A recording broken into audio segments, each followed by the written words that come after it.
Thank you, Donald. Okay, this is the last session, and we are all that stands between you and your cocktails. But the bus ain't leaving until we are done, so we will try to entertain you as much as possible. Yeah, I'll keep you here. When I got the list of panelists for this group, I was very, very excited because all my co-panelists are women whose work and institutions I have admired, well, some from close quarters and some at a distance for many, many years. So first I'm going to give a quick introduction. I'm then going to give Vikrant some support by reading out some data from the Nielsen list. And then everyone's going to talk briefly about their work. Please feel free to interject, ask questions at any point. So on my right, Shobha of Color Details. Color Details does fabulous picture books and audiobooks. And yes, Shobha looks very different from her photograph. Chandni is from Hippocampus, a library group in Bangalore, which also does lots of other exciting things which she will talk about. Suzanne, who I think belongs to the one organization which has completely cracked the problem in many, many creative ways of how to get books to those who do not have access to books. And I think what Pratham has been doing over the years is absolutely fantastic. And Swati is a local legend in Delhi because she has built up one of the strongest community bookshops that I've seen. And you know, it's always such a privilege to work with Eureka. And of course, Swati is also one of the founding whatevers behind Bookaroo, which is this Children's Literature Festival in Delhi, which I'm sure all of you know about. So we have 4 wonderful women, but the picture is bleak. So we spent a long time talking last night, and one of the facts which was empirically proven is that all of us are selling more, producing more. So presumably there are people reading the books. But we still feel that this is not enough, which is reinforced if you look at the Nielsen BookScan reports. So if you look, I'm going to talk about the report which is for the week ending 7th September, so the most recent one I have. So of the 250 top-selling titles, 27 are in the children's or YA category. The top-selling book that week was Chetan Bhagat's What Young India Wants, which sold just over 6,000 copies. The top-selling book in the children's category was a school supplement, which I think all of us are familiar with, and which probably since Macaulay, nobody's done so much to teach the Indian populace English, which is Wren and Martin. So that came in at number 30, and it sold 452 copies in that week, compared to the 6,000 of Chetan Bhagat. Now, the total sum of all the 27 children's books in that list, the sales came to 5,500 copies. So all titles combined were still less than the top-selling title. Of the 27 books, 4 were study guides and 1 was an atlas. So you have 22 fiction titles. Of the 22 fiction titles, 4 were young adult. Again, of the 22, an amazing 19 were foreign books. Okay? This is in stark contrast to when you see the whole Nielsen 250 list, where the top 4 books are Indian books. And if you look at the top 15 fiction titles, all of them are by Indian authors, except one book, which is about a rather large number of shades of an indeterminate color. Okay. Now, the only Indian books in the children's 30, which come in that list, are Sudha Murthy, R.K. Narayan, and Chhota Bheem. Okay? We should, at this point, cover our faces in shame and depart. And die.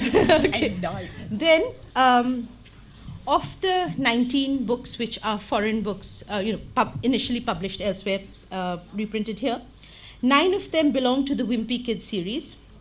All 4 of the young adult books belong to the Hunger Games series, and there are 3 books by Rick Riordan. So that's 9 plus 4 plus 3, 16 are, big series sellers. So, on which dismal note, I hand you over to the cheerful Shobha. Yeah, I don't know what to do, really. And when Kirupa asked, what are your 3 3, my God, I've got 300. I mean, and where do I begin? But we promised Shayoni that we would not whine about books and we would speak something happy and cheerful, which is slightly difficult to do. But what I do want to tell you is there are readers. I really don't think there are no readers, despite what everybody says. There are readers, and storytelling is certainly happening. Children are listening to stories and children are reading books. How do we get these books that we create to the children is a completely different story altogether. As a parent, I have raised 2 children and both of them are fabulous readers. As a teacher, and I volunteer teach at a school, I make all my 9th graders read vociferously. As a publisher, I don't want to tell children to read. I only want to make beautiful books. Because the business of telling them to read or teaching them to read or asking them to read is the business of the parent and the teacher. As a publisher, just allow me to create beautiful books and don't thrust this responsibility of making reading, again, taking it out to the children. I don't want to do that. I want to be involved in the creation of beautiful books. And just as an example, I want to show you a book that we have created and which we are so proud about amongst several other books that we've created. And this is by one of my most favorite authors, children's author. Sometimes I think she's the only one, Anushka Ravishankar. And I want to show you this book called The Rumor. Could you show us the PDF, please? Yeah. Just move out of the way. And it's by an illustrator called Kanye Kakini, based in Germany. Next. I know the font is a bit small. The font is a bit small, but I suppose if I sit here. It's about this little village called Bhadbadpur, where what people do all day long is just sit and gossip. So, next. Except for Pandurang. Pandurang is a grouchy old fellow who, when he milks his cow, even that turns sour because nobody's ever seen him smile. A bit like some of our distributors. Looks like some of our distributors, she says. So one day, and this is a really popular folk tale. I mean, it's not a story that Anushka has just retold the story absolutely beautifully. So one day when Pandurang returns from his trip to the market, he coughs out a feather. Next. And he doesn't know where it's come from. He's really worried. He comes home, tells Gangubai, his wife, I was coming from the town. It was warm and beautiful weather when suddenly I coughed, cough, cough, cough, cough, and out came a white downy feather. A feather? How's that? Asked Gangu. I don't know, whispered Pandurang. But don't tell anyone. Of course not, said Gangubai. And as soon as Pandurang had eaten his lunch and gone to take a nap, she slipped off to see her neighbor and best friend, Sakubai. Next. And of course, she says that the feather, it was not a feather that her husband spat out, but it was a bird. Just look at the illustrations. I mean, this is how we stand when we gossip. And of course, Sakubai goes and tells somebody else that it's not a feather or a bird, but it's a whole fleet of birds. Yeah. Flock. Sorry, thank you. And there you go. So the birds become a different kind of bird, and there's a forest now out from Pandu's mouth. And it's all written in verse. And yeah. So there it goes. From the birds, it becomes. There's a veritable forest from Pandurang's mouth. Next. And all the time that this rumor is floating around, Pandu, of course, is busy in his house, snoring away. And there's all the people come to his doorstep to find out. They want to see Pandu and his mouth full of animals and birds. So the wife goes to the door, opens the door. Pandu comes out, wants to know what the matter is. Next. And they say, we've heard all this, so if we can't see all the animals, can we at least open your mouth so that we get to see the feather? Next. So there you go. That's when Pandurang, I think the first time in his life, breaks out into a smile. And then the others who've never seen him smile also get infected by Pandurang's smile and laugh. And everyone's rolling around, laughing. And of course, the feather travels off to another village. The end. This is a book that we first created. Could you show the PDFs, please? The other JPEGs, yeah. Lights. No, wait.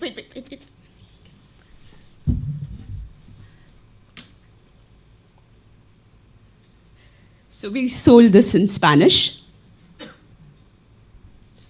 And we sold this to Canada and the United States, which is why the spelling is without the U. And then we did this as an audiobook with Konkana Sen telling the story. Fabulous rendition. And we did this in Korean. Sold it in Korean. Yeah. So this is our little success story. Who's heard of the rumor in India? I don't know. Probably not many people. Because we are not able to get this fabulous book out to every bookstore, every child. Because people say audiobooks चलता नहीं है. ठीक है, audiobooks चलता नहीं है, picture books बनाएंगे. How do you do picture books? Price point चलता नहीं है. So map litho paper पे आप बनाओ, center pin लगाओ, make it in the cheapest possible paper, put it in a bookstore where the book doesn't have a spine. You might as well, pulp the book. Because what do you do? How do you do this? How do you sell a fabulous book like this for 45 rupees? Just so that it's accessible to everybody. I really don't have the answer to it. And I'm not willing to compromise on the quality of my book.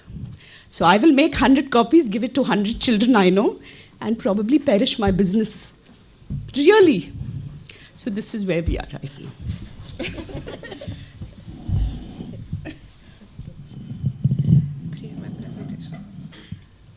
Hi, she introduced Chandani. I run a library called Hippocampus, standalone, no branches, no franchisees. Well, we're in it because we believe in the passion, and all of us just love what we're doing. Now, I just wanted to show the library because only then you'll be able to understand what we mean at the library, So just quick images, nothing much to say. So, yeah, just run it fast. So, can't hear me? Okay. You can use this mic. Okay. So just basically idea about what we do at Hippo. Along with books, we believe in giving the children an experience. So we have a lot of weekend activities with children, parents, all of them come along, read together. Yeah. So and our summer workshops became very popular. We call them Camp Yakaboo, and so all kinds of things. And that's the way our library looks.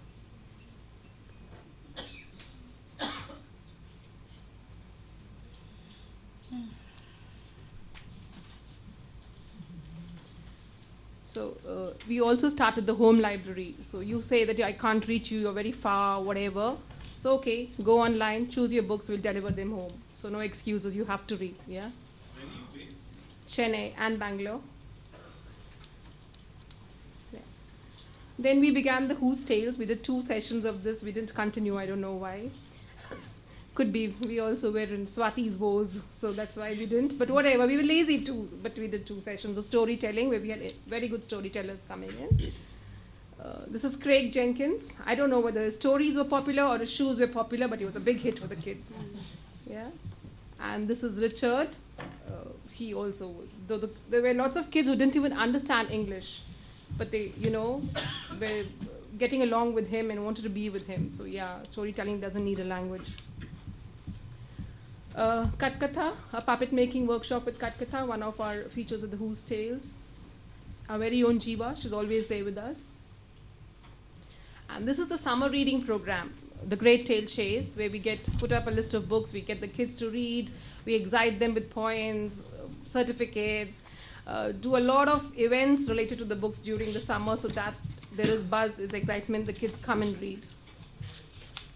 This was one of the events at the finale of the Great Tail Chase, yeah. And Landmark was our partners. We tried to convince them that a bookstore and a library can work together, yes, so they were our partners.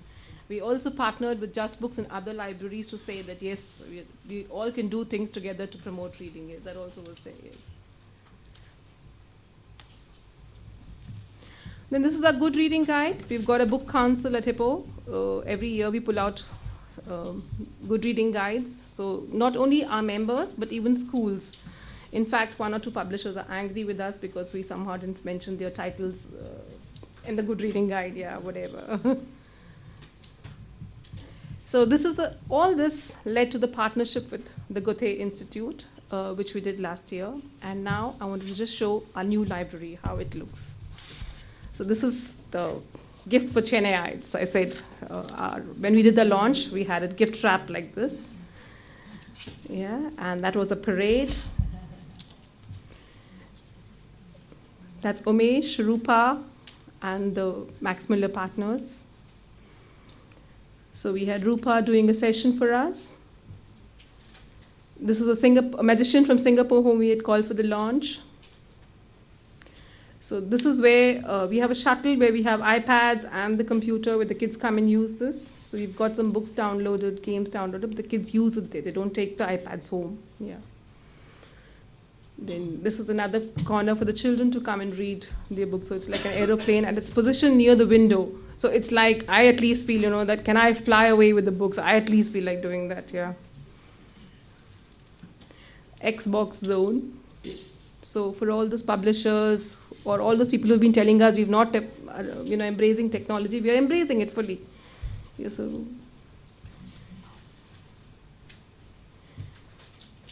every corner is being done, and that's where.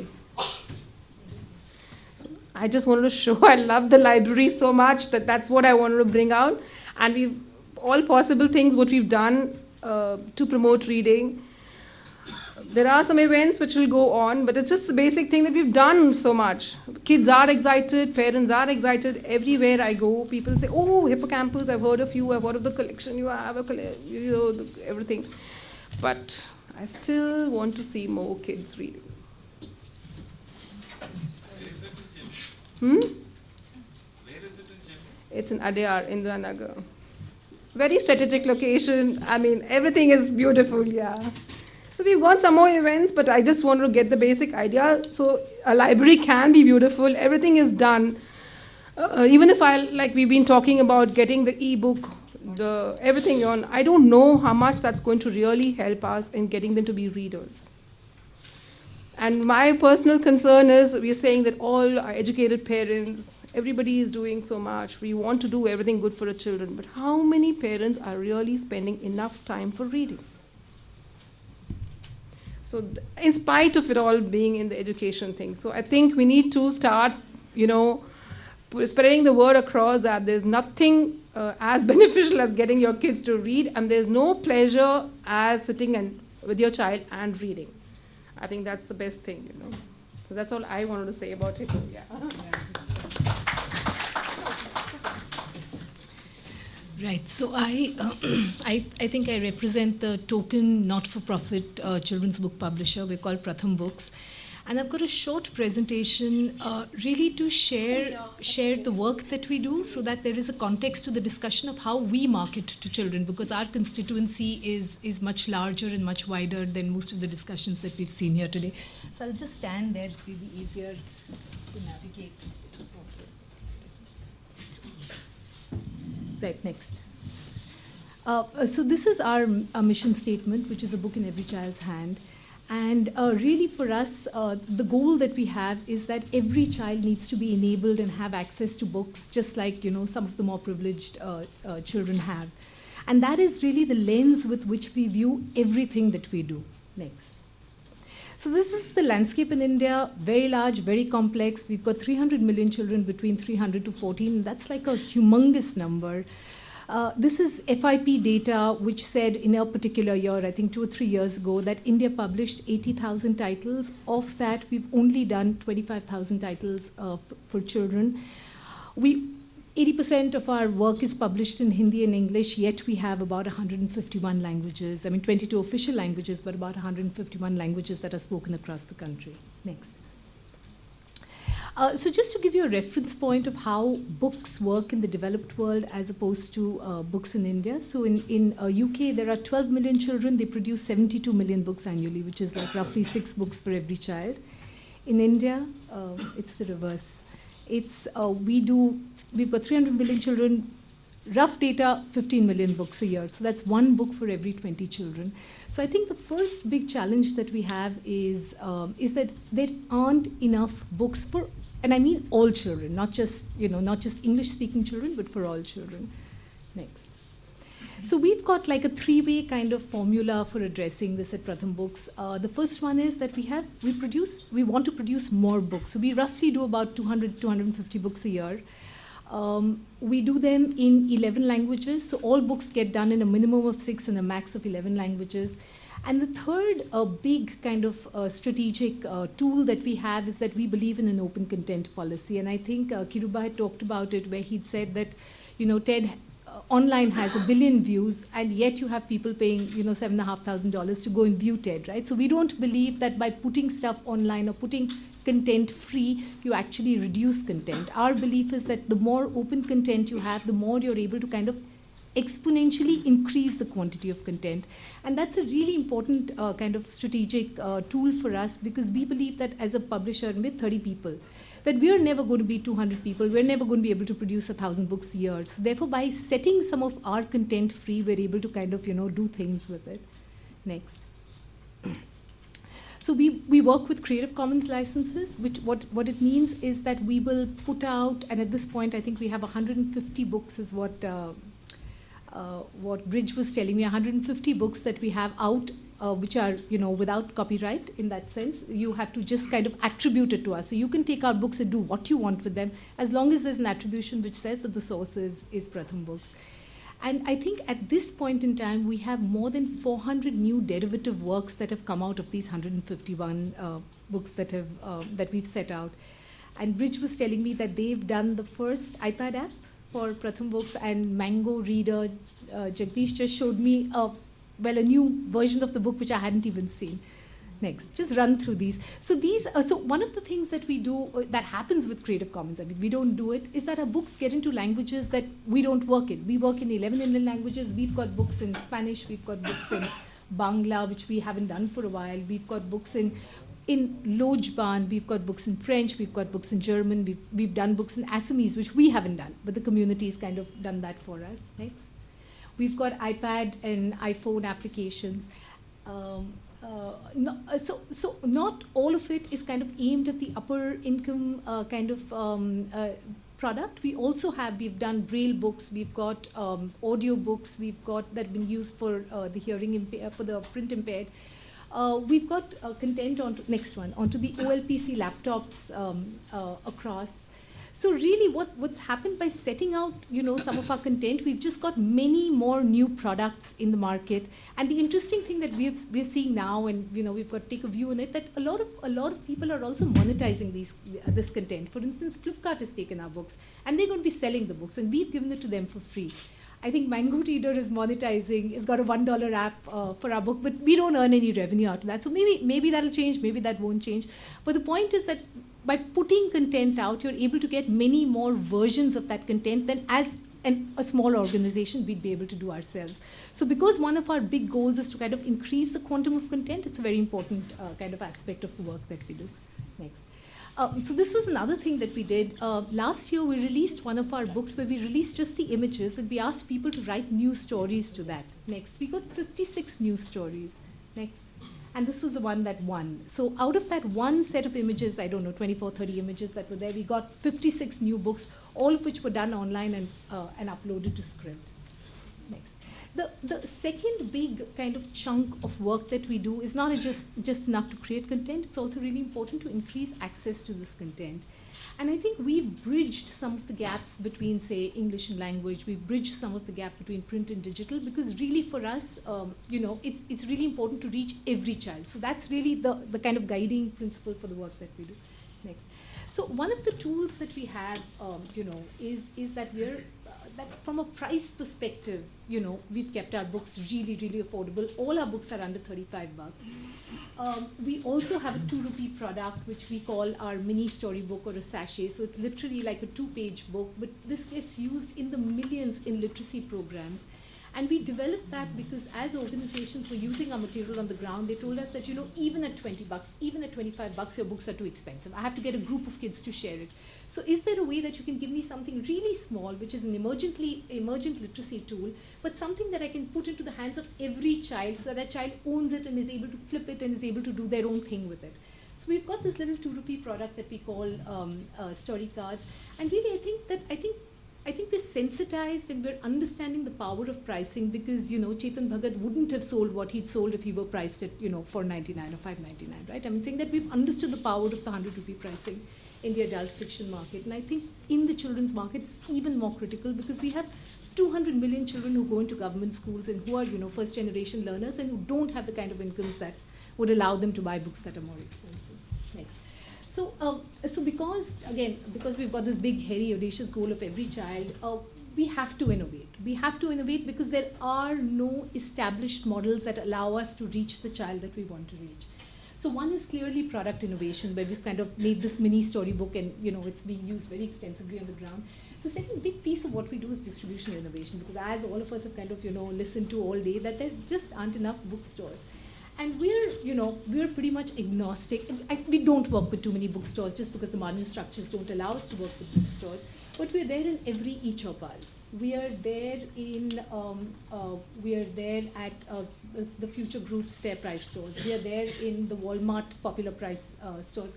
So we are there everywhere where we believe that the middle income audience would be going to buy whatever it is that he's going to buy, and you tack on a book product at that point.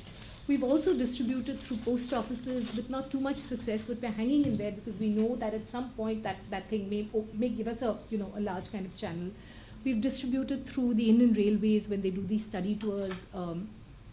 So pretty much anything that allows us to reach the child that we want to reach, we're open to experiment. Sorry, just go back. Sorry. So technology for us is a really big deal, and it's a big deal because it allows us. So it's not necessarily important as an end in itself. It's not like we want technology books or e-books or whatever, but it allows us inclusion and it allows us scale like we will not be able to do offline. So we have a lot of we use a lot of technology to kind of get out to the kids that we want to reach. Next. So Pratham Books is a actually collaborative publisher in every sense of the word. We collaborate with other publishers to produce books. So we just co-partnered, I think, one book with Penguin. We're doing Leila Seth's book with Penguin, where they said, we'll do English, but you guys do language, and we're fine with that. There are other people who've said, we've done this book and it's over and done with. Do you want to kind of take the book, and if it fits what we want to do, we're okay with that. So really, we collaborated in every sense of the word, not with publishers, with authors. And we built over the years a very vibrant community of people that we work with. And I want to share with you one example of what we did over this weekend, which to us was completely phenomenal. So Saturday was International Literacy Day. So what we said, usually on International Literacy Day, we do a bunch of events. So we do like half a dozen events, where we have people, we do, either book reading, storytelling, activities, something. We do something to kind of celebrate International Literacy Day. This time we said we're not going to do it ourselves. So we have, people who write into us to say that, can we volunteer? So we said, yes, you can. Take this book, and we picked a book. It was called Sushila's Columns. We said, take this book, and we will send you a banner. And we want you guys to go out into your communities and do book readings. The goal was to do 100 sessions. We said that if we get 100, the other big goal was that we wanted to do it in all 28 states. And we wanted to do it in as many languages as we can. But the goal was 100. So just go to the next slide. So this is the EDM that we sent out, which is from the book. Next. this is how it panned out. So we had champions in pretty much every state, also the Andamans and Pondicherry, which came as bonus next. So finally, we ended up on that one day with that one book. We ended up with 419 storytelling sessions. We did all 28 states. We did 2 union territories, about 20,000 children. But the most exciting thing for us is that we sent out the book in 5 languages: English, Hindi, Marathi, Telugu, Kannada. Community did 9 languages for us. So they did Khasi, they did Sanskrit, they did Bangla, they did Urdu. We didn't do those languages. So they took the book, they did, they converted it into something, and they just kind of took it out. So this was for us absolutely kind of, one of those wow moments. Next. And these are pictures from that. This is a school in Chennai, not a school, I think it's a center in Chennai for dyslexic children called Deeksha. So this is with them. So that's our little banner that we send out, just so that you're able to kind of make it a structured session. Next. This was an MCD school in Delhi. All the Teach for India fellows did it, and they've got a few hundred of them now. Next. This is a school in UP. Next. These are kids in Kashmir who, after they read the book, wanted to do columns. So they were drawing their own little rangolis on the ground. Next. So really, what we've realized, and which is why we are, collaborative, we realize that, as 30 people or 32 people, there's just that much that we can do alone. So for us, it's really leveraging the entire ecosystem to kind of, deliver this goal, because to us, it's not about Pratham Books. It's about a societal goal to get all our children to read next. And, we're part of a larger kind of, campaign, as it were, which is called Read India, which is saying that, is there a way that we can get every child in this country to read? Thanks.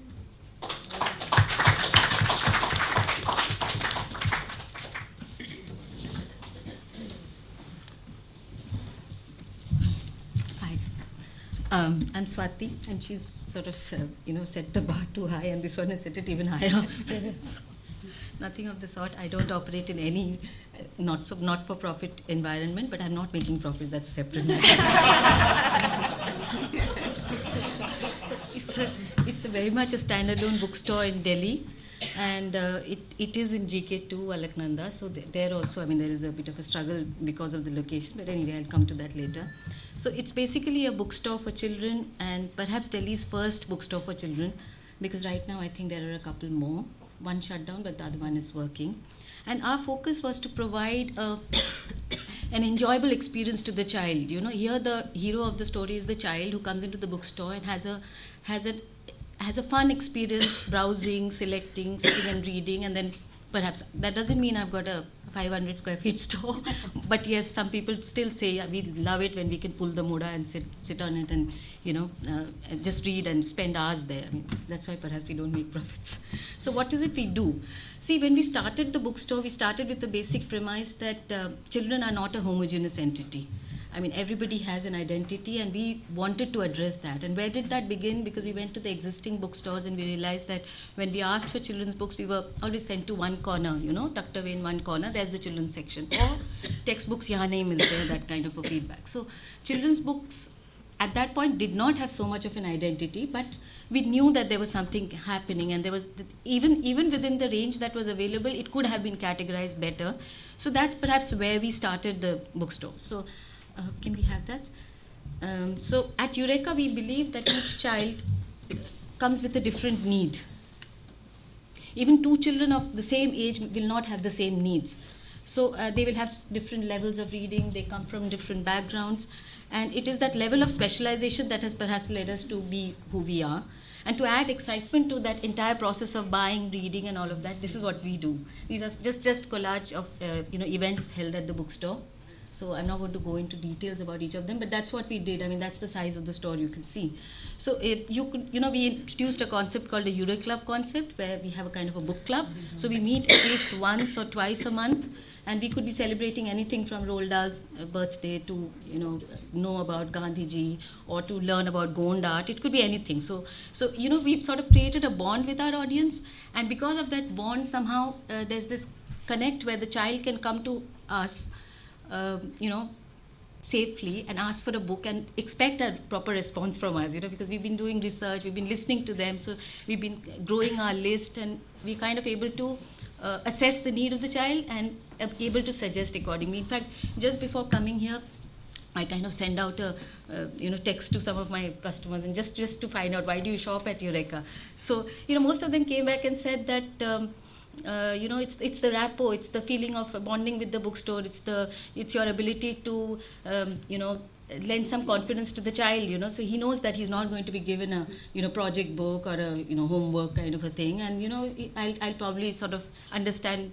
I even ask questions like, we ask questions like, which was the last book you enjoyed? So just to get a hang of where he's coming from and what kind of books he has read. And we feel that there is a book for every child. I mean, it doesn't matter that 9-year-olds should be reading a particular kind of book. It's just that there is a book for every child, and that happens because of the bonding and the connection. And apart from that, we do a lot of school visits. Like I said, we showed there. So in the school visits, we would be going to the libraries. We will be helping schools conduct book weeks. So taking authors to schools. And that whole thing, it's been an enjoyable experience. We haven't been able to scale it up much because perhaps we concentrate too much on quality. But the overall experience was good, which is perhaps where Bookaroo came in. So if I can have that film. So Bookaroo is a children's literature festival which started in 2008, and it is kind of a, it kind of was born out of this need where we thought that children were not engaging enough with books, and perhaps books were, also kind of a thing. But with our events in the bookstore, we realized there was a lot of potential, and from publishers and various supporters, we realized that there is a need to connect, build a platform where these children can interact with authors and with books, and the entire concept of bringing everybody together. So we have a small Bookaroo promo. I'll just run that, and you get an idea. Festival.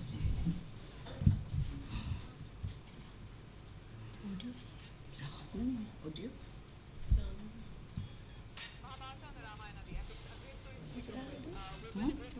Yeah, it's not really engaging with them as stories. They're wonderful, they're fun.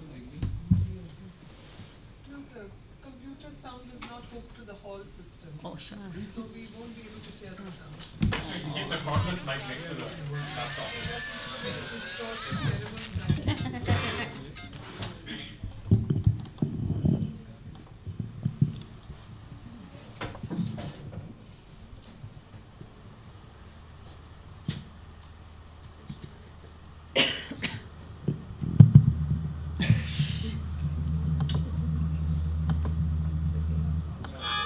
Mahabharata and the Ramayana, the epics, are great stories to begin with. We've done a great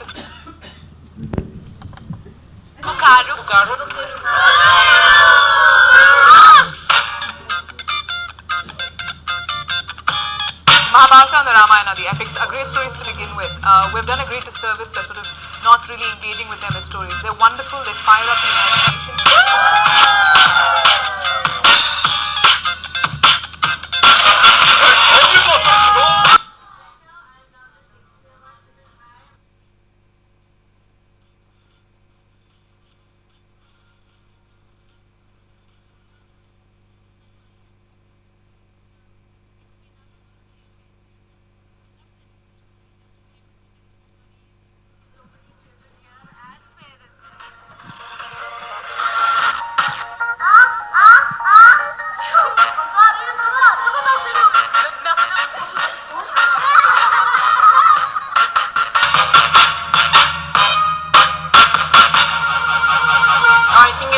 Wonderful experience, and I really feel envious for the children and parents here to have such a wonderful activity.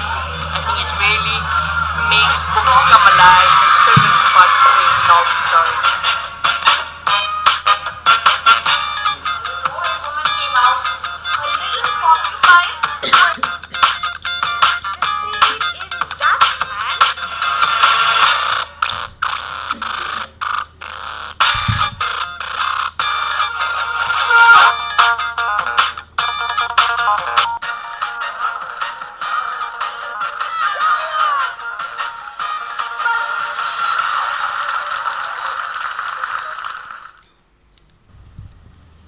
We've been doing that for 4 years. This is going to be the 5th year, and this time we have about 62 authors from 7 countries and India, and some of the authors are sitting here. Yeah, no, I mean, we've tried and covered, I mean, because we have the support of the industry, so it's a platform. I mean, it's not like my festival, your festival, it's our festival. So the first thing when we start planning is to go to the publishers and say, who is it that you would like to promote this time and what are the new books that are coming. So we are in constant touch with publishers through the year. And therefore, they know, I mean, which are the books that can be launched. There's not just book reading and storytelling. There's art, there's illustration, there's a illustrators gallery where about 10 illustrators will be putting up they put up their work every year. So there'll be 10 new illustrators who will put up their work. And this time we are even thinking of perhaps having a little masterclass kind of thing where, the illustrators might just be able to demonstrate how and probably show their sketchbooks and stuff like that. So we're trying to increase that experience of engaging with the child, to tell them, that, books are fun. So there is no textbook out here. There's nothing of that sort out here. It's all about, just to keep the child hooked to books. That's it. Yeah. And I have to say that as an adult, the 2 days of Bookaroo in Delhi are probably, they're just kind of earmarked as 2 of the happiest days in my year. Because it's so fantastic as a publisher to go out there and see children engaging with books and being really, really happy about it. And that's the point at which, everything you hear about children don't read anymore, children don't engage with books anymore, it just seems rubbish. It's a bit of a shame that we have to put on a performance to see this. We'd rather that they were sitting under a tree and reading, but it's always very good to see. So, as you can see, we are all working in very, very different markets. There's a huge age range from, beginning readers to young adults, and clearly it is impossible to have a uniform marketing strategy when you're dealing with such a diverse audience group. So I think most publishers have, completely different set of things which they do to market books for different age groups. And also, so would any of you like to talk about maybe one thing that has been particularly successful for you? If all your budgets were reduced to doing that one thing, what would be the one thing? So I think for us, what we did on International Literacy Day was probably our biggest event in that sense, in terms of number of children reached. And it cost us, for those 18,000 kids, it cost us under 20,000 rupees. So it's like roughly the cost of reaching per child was under a rupee. So just in terms of, and for us it's really important not to spend large amounts of money promoting things, because that's not who we are or what we do. So I think if you're able to engage a larger community around the cause of children in reading, which is a good that I think everybody understands, there's no debate about it, right? It's not about a particular kind of book that has to be read, but just engaging the community around around children in reading. I think that's an easy way to work with more children and to get more children attracted, because I think not always is it just enough to place the book. There also needs to be some facilitation around the book.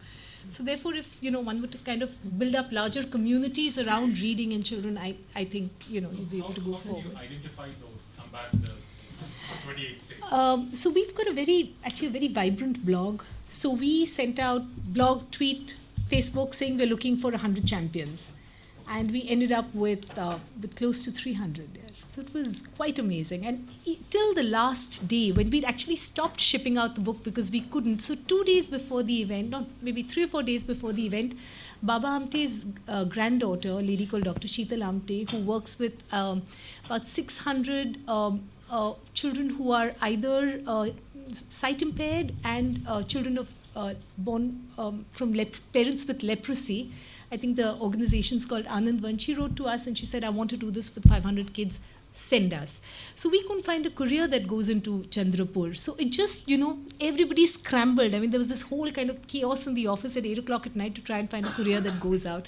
So it was really we sent out a message saying we wanted 100 champs and we got, 300. So it was quite awesome.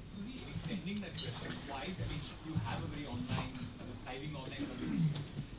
I'll just repeat it for the benefit of the video. You have, I mean, Pratham has a very active online community, the blog, the Facebook page. Why is it that your community effort, you think, has succeeded so much? Yeah, so I actually think there's a really simple answer to that, because we don't promote Pratham Books. Pratham Books is a catalyst. We put up information about every publisher's every event. It's not about us. It's about the larger cause of children in reading. So that's genuinely a collaborative. It's not a marketing tool for us at all. It's really for us to build engagement. And that's why I think we're really successful in our online efforts. And I think last year my colleague was here talking about it.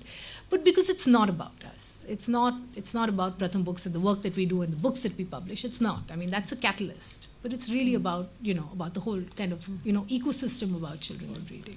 Yeah. And I think as soon as you start talking about children and reading, that actually galvanizes action. It's mom and apple pie, yeah. You can't contest it. Yeah. I mean, Scholastic does this event called One Nation Reading Together, which, I mean, over the years, it was one particular day when they asked all schools to spend an hour reading. And Scholastic sends out a bit more material. There's a special book, there are posters and stuff. But kids can be, and there's a reading pledge, which in a couple of languages, which children are supposed to read in schools. And that, again, similar to this, that over the years, it just grew. I think it started with about 100 schools. And then 3 years later, it was some 700 or 800 schools. Because as soon as the concept is something everyone embraces. Now, of course, the flip side of that is that it's very nice to, get excited about children reading, and that's a great thing. But whether or not the children are then going away and actually reading is a different issue. And at which point to go back to the Nielsen report, why is it that there are such staggeringly high percentages of international books which are selling in India? And why are there not more Indian books? And I suppose the very truthful question that we have to ask ourselves is it because our books are just not good enough? Are we not creating enough good material which will really entice the child to read? Do you want to answer or should I ask them? Okay, sorry, quickly, do you guys want to comment on that?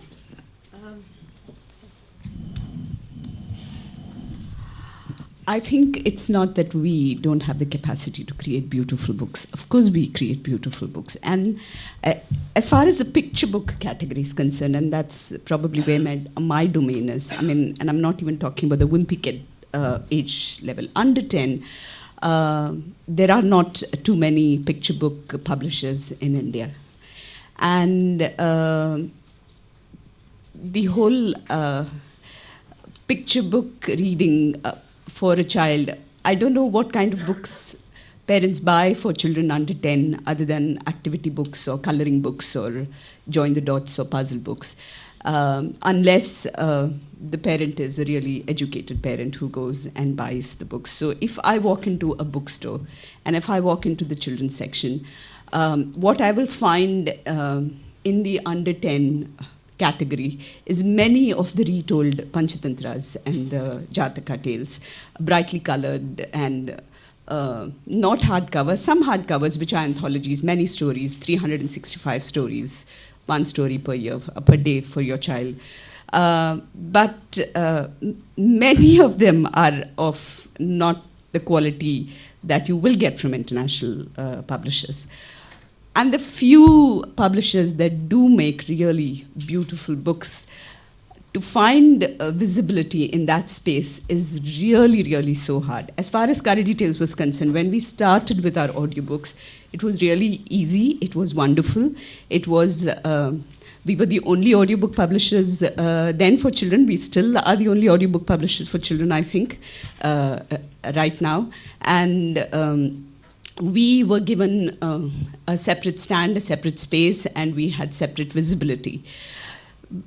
But if I was to go over our history of, to cut a story short, when we had investors come into the picture, and there was so much of upheaval within the organization that it was suddenly somehow decided that the audiobooks are not something that are selling anymore. And therefore, if when we created the picture books, they didn't really have a space in this bookshop. So even if I create a book as wonderful as The Rumor, it's just going to get lost in that bookshelf space where there are several of these Panchatantras and Jatakas and several other stories, several remainders from foreign publishers. So unless I make a big hue and cry and marketing and publicity noise around my book, one book, nobody's going to know about it. I don't think we don't create beautiful books. I think we are just not seen. And So how do we get seen? so sometimes I find this is the problem with publishers, that we are able to create beautiful content. We just don't know how to sell them. And so when we go to people who know how to sell or who claim to know how to sell, that doesn't happen either. They want it all repackaged, reformatted, redone, and then you're selling your soul away. This is like Shriram's story in the morning from the independent publishers who did not want to be invested in. Yes, Okay. so I would say don't get an investor in if you can really. I'm telling you, don't. It's too late for me. It's too late for us too. It's too late. But I'm telling you, as a person really bitten and much shy, do not get an investor in. You just find any other possible way of making your books happen. Because once they step in, I mean, no matter how well intended. In fact, I was listening to Mr. Jog, is it? Who was speaking, and he said it was 7 years before he would, that it takes time for a traditional book publishing house to show any kinds of project. But we were given 3 and 4, and I was thinking, my God, did we go mental or what, to... but you can organically grow only so much. And if you want to grow at a certain pace, then the money is attractive. But I would never, ever do it again. Never, ever. So I want to share another funny investor story. So we had an impact investor, social investor. We had these guys in our office a couple of days back. And as we were sharing a model with them, we did tell them that when we put our stuff out on open content under Creative Commons licenses, people then monetize it, but we don't get revenue share. So for instance, if Flipkart goes on to sell our books, there's no revenue share agreement.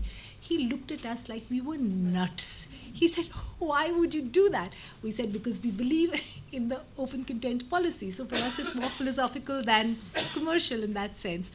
But yeah, I'm saying there's a different set of drivers that work for, when you're in publishing, and there's a different there's a different math that works when you're an investor. Have the financials worked for you so far?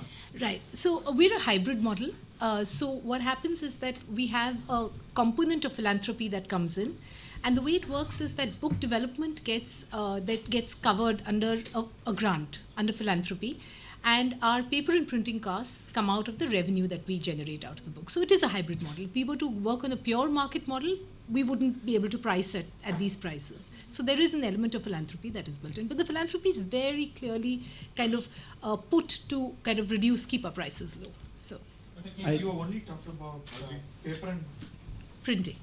Paper printing, margin, sales, that entire thing. Everything apart what from about content development. people? So Salaries. So it's split. Content salaries comes out of philanthropy. Sales salaries comes out of revenue. Okay, so I'm going to sound a little bit critical. I'm not really that critical. I mean, I love the books. The Rumor is, I agree, a completely beautiful thing. I love what Pratham's doing, all of you. In general, Indian children's books often seem to me to be a little bit too nice. Too happy. There's a tendency to romanticize the rural, idyllic folktale. And when you talk about the Nielsen books, I mean, Rick Riordan, it's fantasy. In Wimpy Kid, it's got a big element of transgression and kids doing wrong things, Yes. And if you go to Harry Potter and Narnia, and there's a long tradition of children's books doing really well that come in series. And that have an element of another world or monsters or imaginary creatures. And for some reason, this is something that I just don't see in Indian kids' books. Like, I haven't seen it appear. Yeah, I think we can't get over our inherent didacticism that, there are small people and we will tell them how to live. And the second thing is that given the finances of children's publishing, very few authors have authors and publishers have the strength to last out a whole series, which is why, I mean, in the very small group who are noting the history of Indian children's publishing, Vatsala comes down as a complete star because she actually managed to publish a full series. I do wonder about the fantasy element and the imaginary worlds, and if we're sort of working people on are changing, Rakesh. You know, I mean, we've done Samit's book, and it's Intergalactic Idol, which is crazy, which is from another world. I mean, it's just really, and we've just done another picture book where the lion eats up the children, and I just love it. You know, I mean. So, I mean, I really like the rumor, but it's a little bit like Eat Your Pollock. You know what I mean? But it is a folk tale. However, if you read it, the text is really funny, and Anushka's done a fabulous job of retelling it. You know, I mean, there's retelling and there's retelling. It's a good book, but it's also a very nice book. Well, there's also this whole thing which Indian schools do, which I really can't decide whether it's actually the publisher's ultimate marketing tool or whether they're trying to impair what we're doing, which is that they ban books left, right, and center. So, of course, the entire state of Kerala is now no-go for Wimpy Kid. And then you also have schools which ban apparently really innocuous, well, Captain Underpants, the principal runs around in his undies, so maybe that's understandable, but also Junie B. Jones and Horrid Henry, which is, a really good series. So schools also seem to have this mentality, and I'm sure Swati will have encountered it. I wanted to say two things actually. One was about the picture books. Can you hear me? Yeah. One was about the picture books that you said. You know, in our store, obviously, we stock both kinds.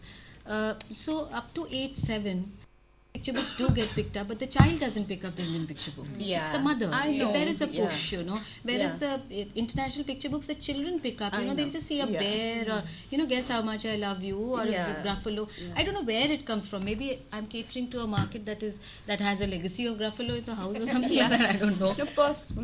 So I'm trying to say that, you know, it is a bit of a parent push up to 7, and after 7 you've lost the child. Correct. I mean, lost Correct. For the picture child bookers, is child is choosing his, you know, like you said, your Wimpy Kid and your Rick Riordan. In fact, we have a lot of tussle at age 11, you know, when they want to read Twilight, and you know the mother will be looking at me, "Itni moti kitab dogi?" So you know I have to sort of say that not only moti, it's not right, you know. And the child will throw a tantrum and want to buy the book. So those kind of issues are happening. So at 11, they're sort of becoming young adult. The other thing that investor story that you said for Bookaroo, for instance, we are going out looking for sponsorships. We do that every year. We don't have a kitty. And some of the very interesting conversations that come up in our sponsor meetings is scale it up. So I understand everything needs to be scaled up. There has to be a business model. But you know, sometimes I cannot. You're already worried about the song and dance in one Bookaroo and 2 now because we do one in Srinagar also. So how do you scale up authors performing like that in 60 places like Chota Bheem or something, you know? So Chota Bheem's apparently got like a, I don't know, I heard a humongous amount of money for some carnivals that they're going to do in some, I don't know how many cities. But can something like a literature festival be scaled up like that? How does it work? I mean, I don't know. Is there some suggestion that can come from the audience? Or how, what? I think a lot of it lies in the detailing, right? And the detailing gets... No, Chota Bheem is some cartoon out of the TV. So very popular. Anything out of the movie, the TV will get popular, but books won't be popular. So should we then all focus our publishing efforts on things which can get onto TV? You do want to do that? No, and I was going to ask that because, like, I have a 4-year-old, and I swear, we have no history of Gruffalo in our house, and none of us has ever got a Barbie around us or anything. And she's got a mix of books because people give her all sorts of books. We typically buy her either Pratham or Tulika. That's what we primarily buy her. But every few days we go through the series of, okay, let's sift out your books, what you want. And she decides what she wants. She's 4 years old. And inevitably she puts aside the Tulika books. And she wants to retain Peppa the Pig and all of those things. And the only reason I can imagine is because we don't have an iPad, we don't give her an iPad, is that when she goes to her friend's house, somehow she gets exposure to a Barbie doing something or a Peppa the Pig doing something else. So there's multiple dimensions perhaps to this character that makes it more attractive for her. And this is why she keeps going back to it. And we read Pratham to her more prominently. We read Tulika to her prominently. I actually tell her, no, this Pepper dog, whatever he does is really weird and he's too nice, we shouldn't read him. But that doesn't go anywhere. After 4 days, I'm once again reading Pepper Dog and I'm like, oh my God, when is this going to stop? But Jay, this is kind of a see. I teach ninth graders, okay, and if you give them a creative writing exercise, the protagonists are always Western named characters. You see, I mean, and the settings are always in the West or in alien nations somewhere. And who writes about Badbadpur, for instance? You know, I mean, it's just the mindset. It's what. I hate to call it the colonial, hangover, but Call it colonial is wrong. After 3 years. whatever, American. Yeah. Any marketing professional will tell this, that kids are very, very susceptible to all the advertising, all the marketing that goes on, and books are not in isolation. They are bombarded with all the images, TV, whatever else. So that's a reality we have to accept. So that's the reason. I mean, these books, Wimpy Kids or whatever, have been able to build a brand, whatever be the reason. Probably because they hear about it on the programs that they are watching, which is no longer the NCRT created Doordarshan programs that we watched, right? So that's like a thing. So the challenge before Indian publisher is probably to create that brand. And I don't know, I mean, some of that branding comes when it is a movie or a TV character or whatever, but how do books publishers go about creating that brand? That's something probably worth discussing. I think we'll get there. It's like how Indian English literatures come to stay now and be recognized and be acknowledged by the rest of the world. Children's literature from India will also get there. I think we just need to persevere, stay with it, and work hard at it. It's also relatively younger. It's relatively younger, exactly. And it doesn't have, and I think it hasn't reached the volume and diversity. Exactly. That, yes. It's required. Adult publishing. It's available. Critical mass. We'll hit critical mass at some point. Just like to butt in Fully a be bit alive. to share some of my experience with the foreign publishers is that, you know, with the adult writing in English, from what I've noticed, they're interested in both the exotic ethnic India and the modern emerging nations. So, you know, but with children, they are still in a warp about what India is, and I mean, there's nothing bad about it, but they still want the elephants and the princesses. And the modern Indian story, the modern Indian author for children is not something they either know or want to know or understand, you know. So there's a really big gap there in terms of, you know, what they're reading and what they think in India is reading, or Indian children are reading. So I find that really difficult to cross, you know, in terms of trying to explain what, you know, our kids are reading and what they want to read. So, and I think one of the things is that the breakthrough in Indian writing in English in adults came with Vikram Seth and an Arundhati Roy, and we've not had an Indian children's book ever making that breakthrough. And Vatsalaya came with Chetan Bhagat. There's really, I mean, that's what propelled readership of books by Indian authors. No, I'm talking about the internationally. Yeah, okay. International. You know, the reputation that Indian writing in English built up was, you know, it came with that. But we have not had that breakthrough writer, and I think it will come from, as Shani was saying, with, you know, we have to build volume and build a critical mass from which something will burst forth, hopefully. Yeah, just to answer you, Vatsala, it's not. There have been breakthroughs made, for instance, with Tara Books, which do, of course, collect the book items as well as children's books. And with us now, recently, we've been able to find a mainstream distributor in North America to take our books into the mainstream market, which means they obviously see that this list will work in their country. So we'll just have to see, and this is the picture book category. If I can sell Rumor across 7 or 8 countries, then they are not looking for that exotic element. And this is just one book, and we've done several such books, which are not, which are modern in stories, picture book stories, you know. Possibly, yes. I mean, I just thought, you know, from the challenges and the range of challenges that one is facing, I wonder how much people have really thought of drawing inferences from a lot of other businesses that try to establish themselves. Say, for example, if you look at the film industry, there was a time when most money was made really from, selling the tickets. But today film production makes very little money just from that.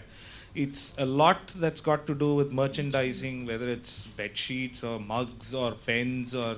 Now I don't know how much of those people sort of embrace here. Now, when Well, it also depends on the character, like Amar Chitrakatha, because they were well-established characters, it makes sense. But if you're doing a book in isolation, I mean, however wonderful Rumor is, I don't think anyone's going to pick up Rumor bed sheets.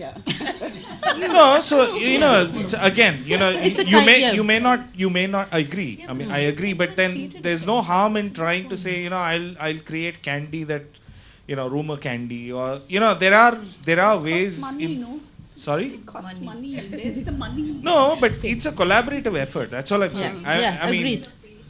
And merchandise. Okay, sorry, we have a question there.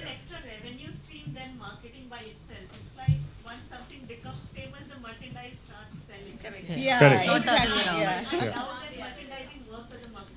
Right. So I'm here. I'm going to give you a perspective from the television business. Okay. It's not a question, just a perspective. So I used to work in the company which had Cartoon Network and Pogo. So Chhota Bheem was like bread and butter for us. So I'm just going to tell you what kind of content we used to look for. Because we also want stories, Indian stories. Chhota Bheem was a great find. We've been trying to find another story, but we've not been able to get. That's why you see something like a Doraemon, which is Japanese characters. Still, it works brilliantly on that channel. Or Augie the Cock and the Cockroaches. That also works brilliantly. I think what we really look for is like really long format series. Because what we found that kids kind of associate themselves with a character. And then the stories follow. So if we have long format series, then you can play them and then you build stickiness for the children for your shows. And then the kind of stories you weave around them kind of happen. Which is why, I mean, these Doraemon and Augie are like really long. They have some 350 episodes and all that. And then you see, if you look at the dubbing they try to Indianize it. They get Indian accent and all that. So they're trying to get it in Indian accents, but still long format works. Tom and Jerry, you'd be surprised that there are only 100 original series, episodes of Tom and Jerry. And then they keep repeating over and over again. And the kids keep watching it. How many of these shows do you have? Chhota Bheem books came out after the series became popular. Others, see, there are attempts at merchandising, but merchandising even for these characters is not very big. It's like, okay, Disney is doing a great job at merchandising. Everyone else is like down there. But yeah, its ancillary revenues are very small. But the point I was trying to make is that maybe for, if we have the characters, if we work on building characters and then stories around them, then maybe after seeing them over time on shelves, I think there might be some most traction. Indian publishers are trying. Yeah, but we are trying.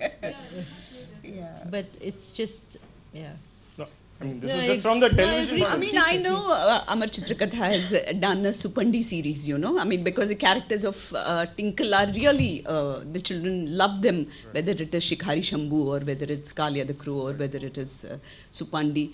But it's not really, I mean... It does not work, I mean, thing is No, in the sense, no. Where are the... Where are the characters? Yeah. Sorry.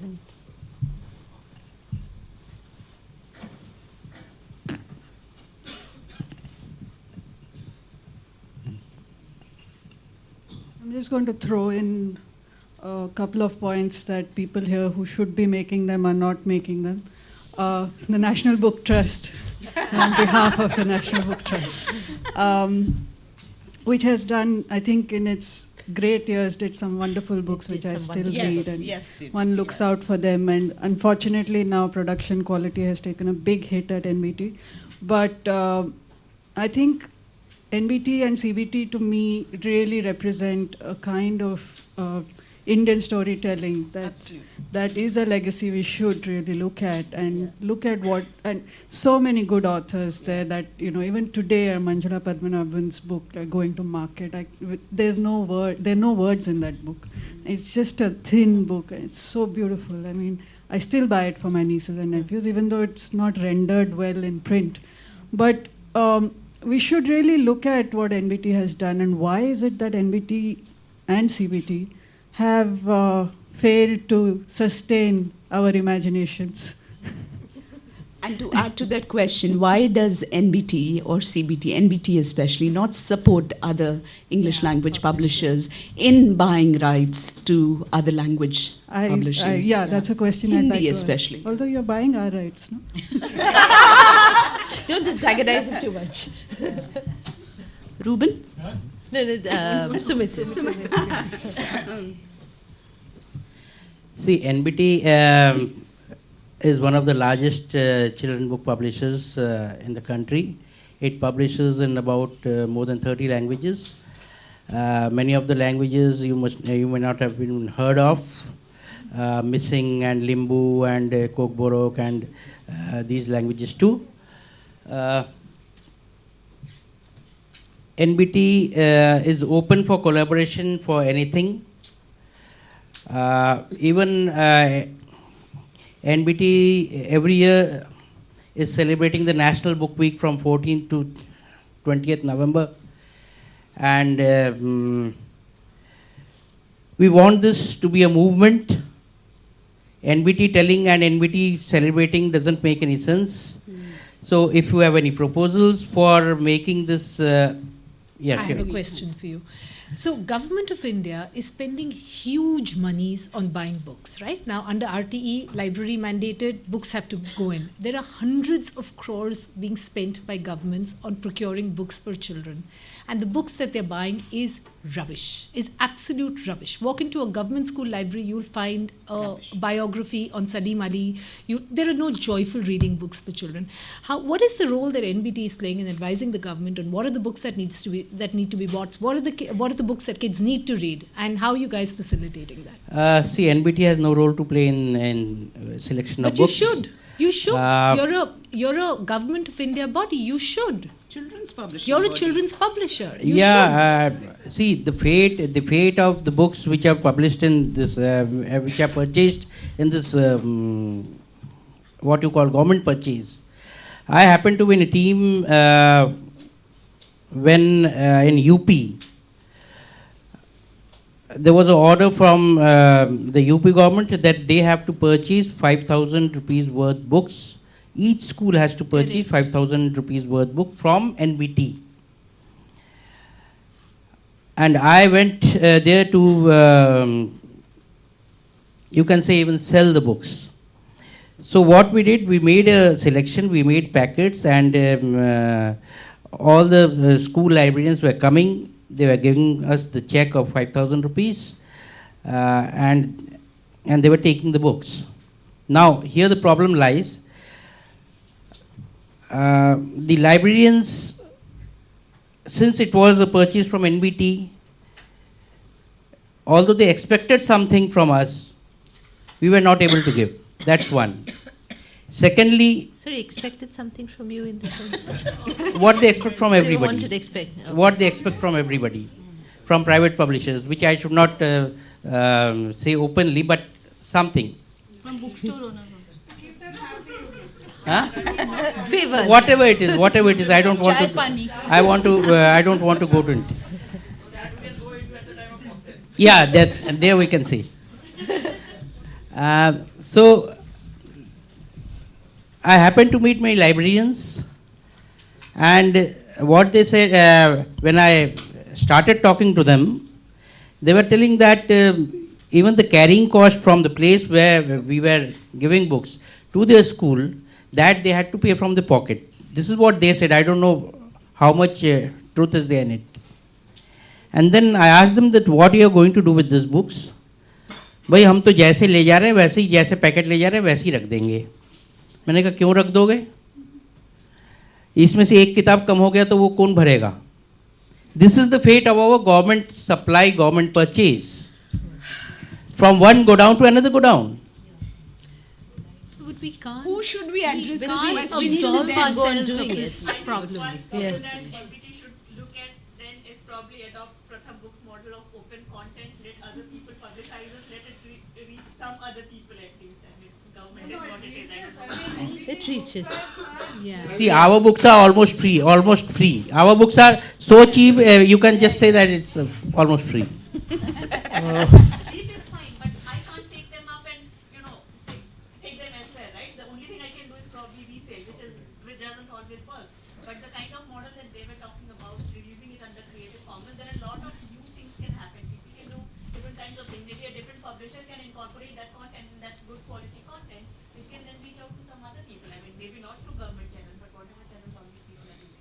I think that's something worth considering. And government has spent all the money on it. It is supposed to reach out to people. So I think Rubin has something more to add. Yeah, see, my name is Rubin De Cruz. I am working with the National Book Trust, but I am not representing NBT. Or I would like to make some comments with my experience in NBT. And recently I worked 5 years with the Kerala State Institute of Children's Literature, which is, probably the only institution in India by a state government to publish books for children. I was heading it. 2, 3 comments I want to make. One is, see, when we speak from my experience in Kerala for 5 years, I tried to publish children's picture books translations, promote them, and it was quite successful. I could reach modern, very good quality children's books. I bought rights from many publishers, bought rights from abroad, and created original Malayalam books also. But after 5 years experience, I am not very sure whether we are making just wonderful, beautiful, all the words Shobha used, very beautiful books, wonderful books, but are they the appropriate books for our readers? I am not very sure now after these 5 years of experience. But why does it have to be appropriate? I mean, What is appropriate? What is the meaning of appropriate? Appropriate means, I would say, I will come to answer that in another way. Say, Vinuda said about NBT, CBT books. I am talking only about English market and English readership, not the other 97% of the population. I am leaving them aside. See, even for this 3% of the population, you need Indian books. That is how where CBT NBT model works. See, Sayoni talked about the Nielsen data to begin with. See, as you all know, that NBT's distribution network is very, very conservative. Very difficult to get books from NBT. Leave aside the government orders NBT gets. Even the retail we do have many titles sell thousands of copies, much more than the data Sayoni put out here. This was 1,000 in a week. That was per week. Some of our titles sell 1,000 copies per week.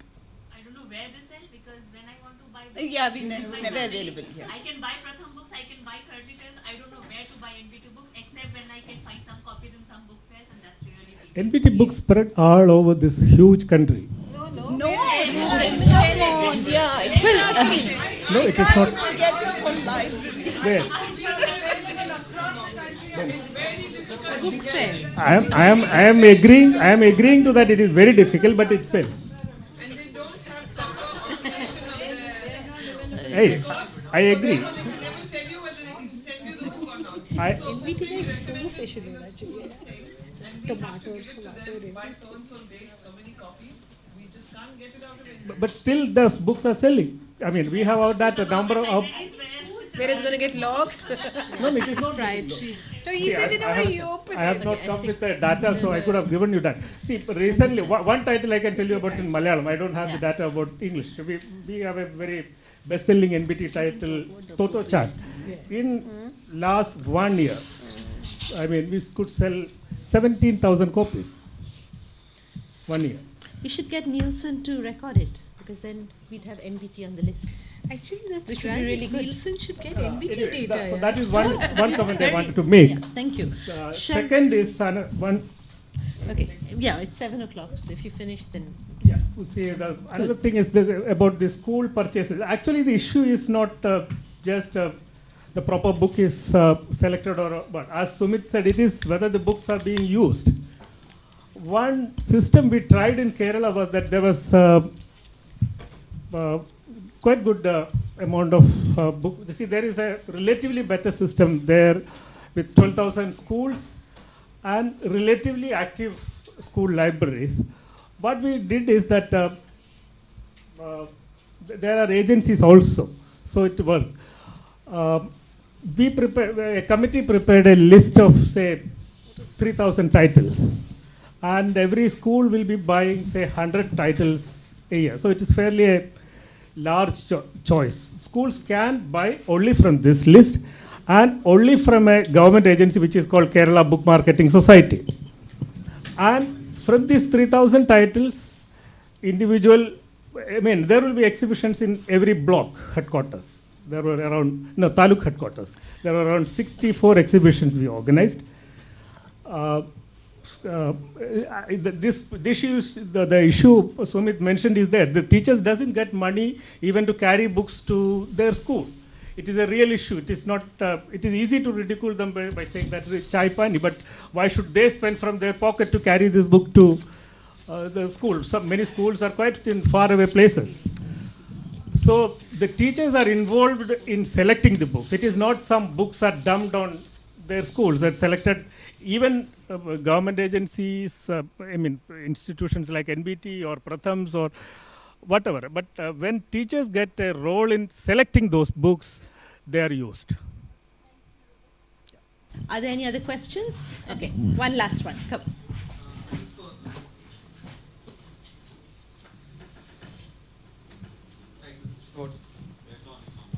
Pratham, and what you're doing. So you're doing non-profit, okay? So it works, and you've got all the other publishers who are trying to make a profit. And you've got, let's say, Shobha, when before, she got acquired by Future Group, and you've got like a company like mine who's like very small, very niche. We are very similar to like a children's book, because if you go to Landmark, you've got this huge shelf of children's books and like no spine, and you're lost. And a graphic novel is a similar thing. You don't even have shelf space. Landmark has, but it's not relevant anymore. But how, so what learnings, what learnings from your organization as a non-profit would you give, let's say, Shobha or someone like me? I'm just thinking, okay, you're saying Creative Commons, and I'm just wondering, okay, so if we actually take the comics we do, and if we say, okay, people use it, because there's a freemium model, right? There's a freemium model where a lot of people pay for content, but you also give a lot of free content. Like, people buy the book physical copy, but the digital copy is free for everyone to use. But it works in non-profit because you got philanthropy coming in. But how do you apply? It's hard. It's not like philanthropy comes in just like that. No. Let me answer that. So one, I think it's hard for us to give advice because our prism is just different. Our prism is about reach and access, right? It's not. I'm not trying to create an award-winning book, right? So I'm saying that the prism with which you're viewing the work that we do is entirely different from, say, what anybody else does on this panel.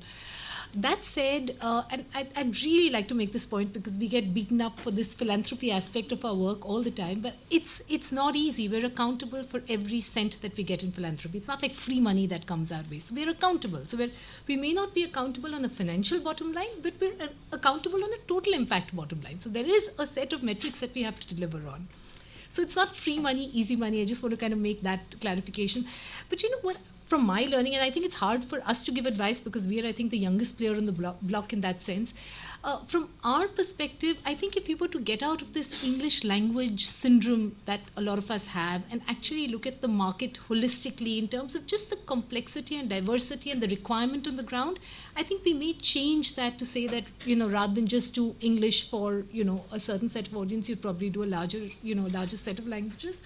I just want to share that the National Readership Survey, the latest one that's come up, which tracks readership of media, of print media, the growths in newspapers and in dailies is actually coming through language publishing. It's not, the English language is not publishing more. The growths that are coming in daily readership is coming through language publishing. So I think there's a lesson there in the sense that I think really the people who come for conferences like this are largely the English language speaking publishers.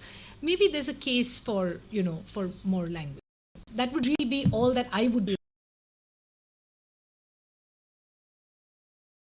Regional languages, right? I mean, other More Indian language. So when you create a book, like, the titles that we have worked on, I've been for an English reading audience, Right. urban, metro educated. Right. And we've always considered, like Kerala, for example, we have stories set in Kerala, which I know would connect the audience because they're very literate. And Tamil Nadu, like Murli was saying, has a very strong comic reading culture. Okay, at least, and I've seen, like in the recent Comic-Con, there was Muthu comics, all these translated comics from Tamil. So I'm just saying, from a creation perspective, in Pratham at least, do you look at the stories that are universal, or do, like, for example, if a writer comes up with a story, and probably he or she thinks of it in English, and do you just translate it, and does it work that way too? Right. So initially, I think a lot of our scripts came in English and Hindi. We're now actively sourcing language scripts. So Madhuri Purandare has just done a set of Marathi books, original scripts in Marathi. We're sourcing original. We've actually got some great Urdu language content. So we don't want it to be an English out kind of thing. We want it to be a multilingual kind of thing. Yes. So the book that we did on International Literacy Day was called Sushila's Columns, set in heartland Tamil Nadu. It went into the northeast, it went into Kashmir. So we don't think there is a cultural barrier in that sense. So, and there are languages like, I don't know why you wouldn't do, say, your comic book in Bangla. I mean, Bangla is a hugely literate, the young people read Bangla as opposed to, other languages. So there's a case, I think, for language publishing, really. So.